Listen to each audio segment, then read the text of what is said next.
Not sure if it is or it isn't. I'd have to look. That's our final 720p. I love that resolution because it looks good, it's crisp, but it's not too big. Yeah. So it's a great resolution. Easy for people to view on a phone. So I have a teaching website, the one I mentioned, and so that. Because we didn't start yet, so if you. No, that's fine. Yeah, we're just gonna check. Okay, Yeah. sorry. Do you want? We're just doing a sound check now. Is everything good? Ready to go? We're ready to go. Okay. Okay. So yes, we were talking about the heart, and that's one of the things that the instructor everyone can pretty much identify with the heart because we've all seen it around the city. So everyone's like, oh yeah, the heart. So it's really interesting to everyone that you've done one of them. So could you kind of tell us about the process, how you came to the heart? Actually, it's really funny because when you walked in here today, Mathieu, is that right? Said, oh, is that Jam Wall? And so I've painted a portrait of Jam Wall, who I've known for a number of years. And so what happened was one day Jam Wall said to me, she said, Jeremy, you should do one of the hearts. She says, I know it's something to do with the San Francisco General Hospital. And she says, I have this vision that there should be a heart that deals with the film noir scenes of San Francisco in all those wonderful films. And I think you'd be the absolute perfect person to do such a heart. And anyway, so she just put that bee in my bonnet. And that was it. She just said that. So I thought, the heart, maybe. Let's research. So I looked up the San Francisco hearts. And indeed, it's a program run by the San Francisco General Hospital Foundation, which supports the General Hospital. And every year, they commission 8 large hearts to be painted by artists. And the artists have to submit a proposal, and then they choose 8. And these hearts actually end up being sold to their major sponsors, the big banks. Mine was sold to Visa. And they do pay the artist something, but they get a lot more money from the corporate sponsor. So actually, that's how they raise money for the hospital. It's one of the ways. So when I looked it up, the deadline was in about a week from when I looked it up. It was like, whoa, okay, I better think of something really quick and come up with a really good concept. So I started doing research on the film noir films and piecing together a sort of collage of scenes of the city in black and white. And on the other side of the heart, I thought I'm going to have a wrap around two-sided heart. I'll have the black and white film noir on one side, and then on the other side, I'm going to have my sort of glorious tribute to San Francisco, what I call San Francisco Heart. That's the name I gave it because it actually features one of the hearts in the design. And I'd already created a collage design of this image using a mixture of digital paint and traditional paint and collage. So I had that already sort of in my mind, and I basically came up with a pre-visualization of what the heart's going to look like. And this is a really funny thing. I went to the Union Square and I photographed a heart in my favorite position on the square, and then I substituted my design and then sent that to them as a submission, and they picked it. And now, you, as an artist, you have no control over where your heart is put, and they put them all over the city.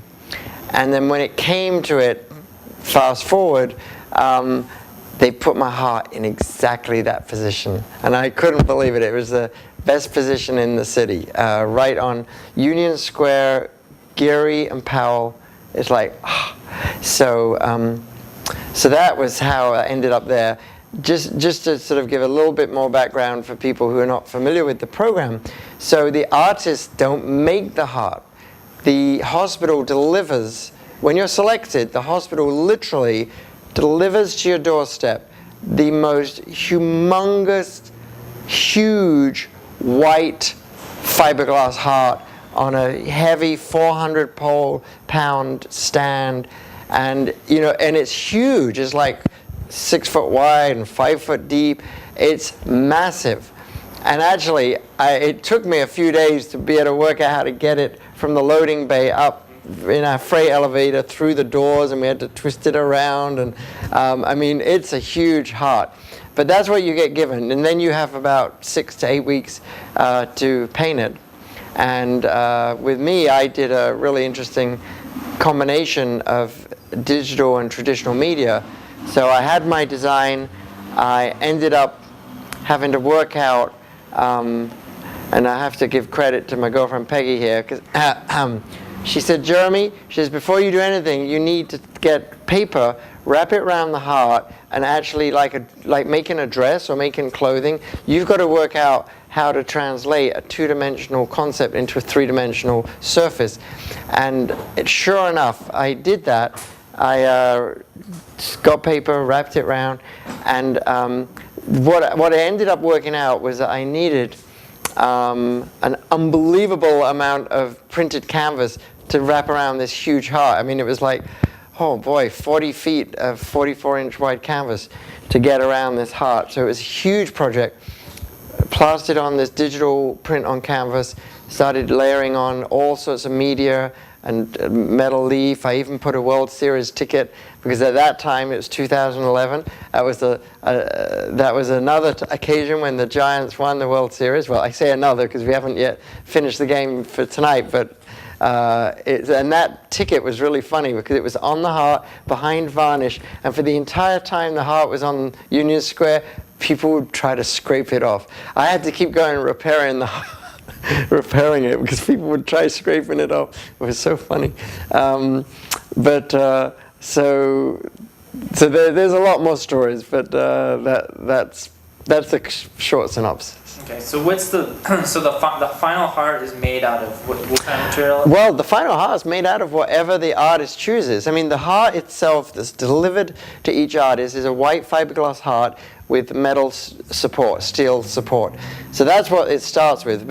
And every artist uses different media, and my heart was the fiberglass metal, then it had canvas, then it had a lot of acrylic gels and varnishes, and then it had metal leaf, and then it had various different types of paint, and then it had bits of paper, like the World Series ticket, and then more varnish, so it had a lot of layers of stuff. But by the time it was finished, it was pretty encrusted with thick paint and stuff. Very cool. Yeah. Okay, so let's talk now more about your past, because that's, like I said, that's one of the features of the story. We're really interested in, I know she covered a lot of it already in interviews, so we don't want to re-ask any of that stuff, but so when you experienced this period after going to college, then you became a kind of salesman, kind of did some marketing work for, you said, about 12 years or so. Right, sales and marketing, right. So then, during that period, you wanted to transition into becoming an artist. And could you talk about kind of some of the, what was your biggest, I guess, struggle at that point? And can you just talk about, if anyone, what kind of support did you have from other people? Did other people doubt you? Did they think you were, was this some crazy idea you had? Did they believe in you? Well, it wasn't really a matter of support or not support. So it's more of an internal thing. So, I did a degree in physics and ended up getting this job in sales and marketing, but at the same time, I was doing art. I was making art. I was drawing all the time. And I was studying whenever I could, and going to work with artists in my vacation times. And so I was doing art in my spare time, as a hobby, but a pretty obsessive hobby. And so it was present in my life all the time.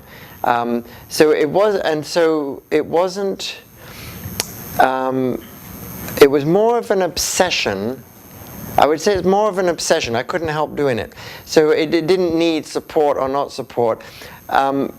Internally, I did this career, and it was a wonderful career, and it got me to travel the whole world and go to India and then come and live in America. So, amazing opportunities through my job, which I loved. But I always did have that niggling feeling that, is this really what I want to do with my life? I really, my heart and soul is in my art and my dance, but that's another story. And so internally, I didn't really talk to other people about it. And so in fact, when it came down to the transition, as I remember it, I didn't actually, it's so funny because I've never really thought through this, but I don't think I actually asked anybody or discussed it, and yet it was such a major decision. But I got laid off. I got my green card, thankfully. Then I got laid off, and then I started looking for a job for a couple of weeks. And then after a couple of weeks, something just hit me where it was like, I think I woke up one day and I thought, what am I looking for a job for? Why don't I just do what I love to do? And there was nothing in me that said that I shouldn't. It's just like, why not? Why not go for it and see what happens? And that's sort of what I did. I just stopped looking for another job. And I didn't discuss it with anybody.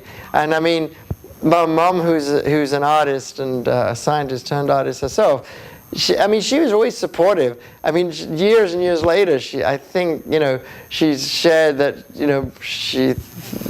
she thought, whoa, boy, that's a tough choice. But she never tried to put me off or talk me out of it. And I never, discussed it. I don't really think I asked anybody's permission or advice on it, it just happened and it felt right. And I'm still doing it 20 years later, Yeah, those are great answers. Thank you. So let's another thing we'll talk about without getting like specific. We're going to talk about money and making a living. This is how you make your living. And we wanted to know. In class we talked about stuff like art grants and how sometimes wealthy people give people artists money. That's how they support some of their artwork, or you sell your stuff in the shops. Where does your income come from? And is this your main, how you support yourself? I think these are great questions because when someone's thinking about going out and taking the risk of just going for their passion, and it's a creative passion, it's very challenging. And I think one of the biggest fears is, how on earth am I going to afford to live, especially in an expensive area like San Francisco Bay Area? So I think it's a really, really good question. So I can give you two snapshots to sort of give you a sense of an answer in terms of what I can share. And I mean, everyone's different. I've got one experience, so it's not that there's lessons for other people, but I can only share my one experience. So the snapshot is that back in 1994, when I went for it as an artist, and I just thought, I'll just do it. The truth is, I didn't think through it. And if I had, I probably wouldn't have done it. I mean, it's just a fact. So I just went for it, and I wasn't quite sure how I would earn my living at that time. I got some great opportunities. Some of them were paid, some of them were unpaid. Then I got asked to write a book. Then I got asked to teach a workshop, and so I started teaching. And those were paid jobs. And so I just, every month I was still an artist doing my art stuff and earning my money from it somehow or other. So that was really the snapshot 20 years ago when I started. And it wasn't like I really had this huge plan thought through. Now, 20 years later, I've been developing my businesses over the years. They're all connected with art. I do earn my living full-time as an artist, but that involves doing a number of very different things, which is lucky, because sometimes some things are up and some things are down. And when you have a few options, then it's really the way to have some stability. So my businesses, essentially I have three businesses. I do live event painting, which is really the coming together of everything I love, and that I used to do in the early days with digital paint in the 90s, and then in recent times it sort of had a resurgence, so to speak. So I get hired to do live painting at all sorts of events. 2 weeks ago I was in Toronto at the Nuit Blanche doing live painting on huge screens in the middle of the night. Next week I'm going to be in Las Vegas at a custom car show, painting digital portraits of some of the legends of that industry. This last weekend I was at a wedding doing a digital painting of the scene of the wedding, so as a performance art. So that's one thing I do, and I love doing that. And I was doing portraits at the Metreon for Oracle World on my iPad. So all of that stuff, that's performance, it's art, it's fun, and I love it.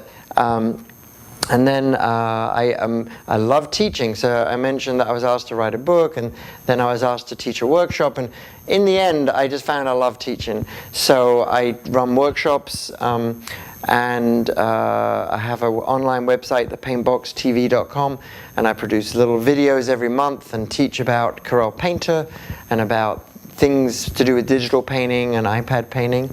And so I really enjoy that, and I get asked to sort of lecture and teach all over the world. So I really enjoy that, do that. And then finally, I do commissioned artwork. And so that's when I'm usually paid to create a custom piece or pieces. So for instance, I just installed a couple of months back let's see, a big Series 8 60 by 60 digital collages. They were on metal, and they're in the San Jose Marriott. And I've got a reception in December, which you're all invited to, down in San Jose though. But that was a fun thing. It's a story of Silicon Valley. So in each of these collages, I addressed a different aspect of the valley. Sometimes I get commissioned just to paint a portrait, which I love, or paint a collage portrait, where I tell the story of someone's life or an event like a wedding. So through all of those things, I earn my living as an artist. Now, it's interesting, you did mention grants and patrons and things like that. So I haven't really put my energies into that world, but there are definitely grants out there. The one lesson I've learned, well, I don't know if it's a lesson, but one of the things that has been my experience in terms of like the patron, so to speak, concept, and I do have some good customers who've ordered more than one painting from me, so they are in that sense a patron. But one thing I've found is that, at least my experience has been, that you can't rely on a magic bullet. And this is this concept that, you know, if only I get that one big thing, if only I have that one, you know, wonderfully rich person buy an enormously expensive work of art or commissions, I mean, you know, if only, and then it's sort of this big thing that you think will solve all the problems.